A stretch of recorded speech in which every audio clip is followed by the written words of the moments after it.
ராணிப்பேட்டை மாவட்டத்தில் பல்வேறு பகுதிகளில் இடிமின்னல் காற்றுடன் கூடிய மழை பெய்தது. ராணிப்பேட்டை மாவட்டம் ராணிப்பேட்டை, ஆற்காடு, வாலாஜா ரோடு, அம்மூர், செங்காடு மோட்டூர், அரக்கோணம், சோளிங்கர், காவேரிப்பாக்கம், நெமிலி உள்ளிட்ட பகுதிகளில் இடி மின்னலுடன் காற்றுடன் கூடிய மழை பெய்து வருகிறது.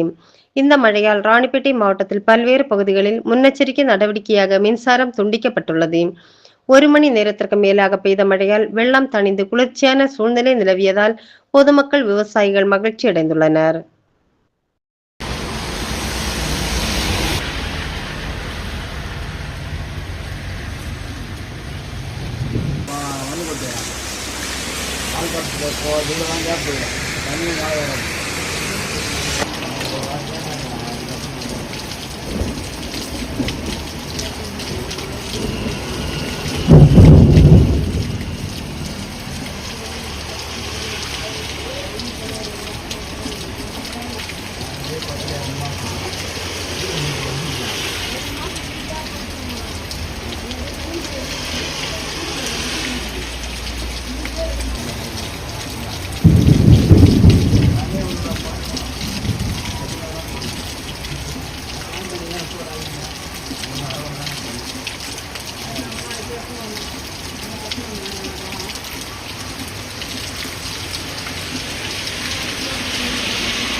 Mami ka na